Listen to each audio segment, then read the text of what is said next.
fokusnya tadi? Jadi hari ini kita melakukan 2 penindakan. Pertama, penindakan terhadap ketidaksesuaian izinnya. Ya, ada beberapa bagian yang tidak sesuai izin. Kami lakukan penyegelan ulang. Sebelumnya sudah kita segel. Kemudian yang kedua, kita memberikan surat peringatan untuk melakukan penyegelan permanen terhadap bangunan ini. Untuk apa? Memberikan hak pemilik untuk melakukan apa yang barang-barang berharganya di dalam untuk bisa dikeluarkan, sehingga kita kasih kesempatan 1 hari untuk melakukan pembersihan di dalam. Besok baru kita lakukan penyegelan terhadap permanennya. Jadi hari ini kita lakukan pasang papannya supaya teman-teman semua tahu bahwa ini bangunan kita akan segel. Tapi masih diberi kesempatan untuk 1 hari, sehingga besok kita lakukan penyegelan. SPP itu saya lupa anggarannya ya, tapi itu terhadap ketidaksesuaian bangunan. Perlu dirincikan nggak, Pak? Ya, ketidaksesuaian bangunnya ada bagian bangunan yang tidak sesuai di dalam. Ya, ada bagian area yang dia bangun harusnya tidak boleh dibangun.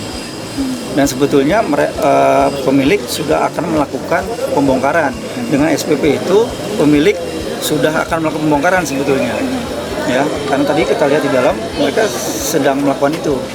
Cuma kemudian pagi kita harus melakukan penyegelan terhadap operasionalnya karena bangunan tidak memiliki SL. Sehingga kita lakukan 2 tadi, penyegelan ulang terhadap bagian. Nanti setelah itu kita lakukan segel terhadap SLF-nya permanen sampai nanti mereka memenuhi persyaratan yang nanti sedang kita bahas. Kooperatif bersedia, buktinya beliau memberikan ruang untuk kita menyampaikan. Tadi juga ada perwakilan warga, ada Pak RT-nya, kemudian juga ada Pak Camat, Pak Kasat, ada Bu Lurah sebagai otoritas wilayah, gitu kan. Saya sebagai Kasudin yang di daerah sini Jakarta Timur, kemudian juga ada perwakilan dinas Pak Sekdis, ya, untuk mewakili Bu Kadis. Itu semua kita sampaikan bahwa hari ini kita akan melakukan penindakan. Pembongkaran itu, kalau pembongkaran kita lihat bahwa ini kan PBG-nya masih ada, ya. Kemudian juga tanpa SLF. Jadi sementara ini kita lakukan segel tetap dulu, ya. Kita sedang melakukan konsep penyusunan kembali terhadap, karena padel nggak cuma 1, ya. Ada banyak padel di PUBST, Pusat Utara Barat Selatan Timur. Ya, jadi itu nanti kita sedang konsepkan aturan-aturan baik perizinannya kembali maupun penindakannya. Gitu. Oke. Ya, saya mewakili warga RT 05 merasa bersyukur di mana pemerintah pusat kita sudah ikut memperhatikan lapangan padel, khususnya lapangan padel di Pulau Mas. Juga nanti mungkin akan bergerak di lapangan padel yang lainnya di Jakarta.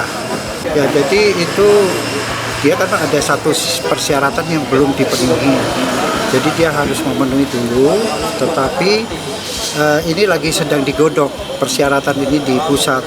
Apakah itu akan dikeluarkan atau tidak? Bila tidak dikeluarkan, maka lapangan padel ya terancam tertutup. Sebenarnya warga saya dari 16 warga, 3 warga yang mendukung padel, yang 13 tidak mendukung padel.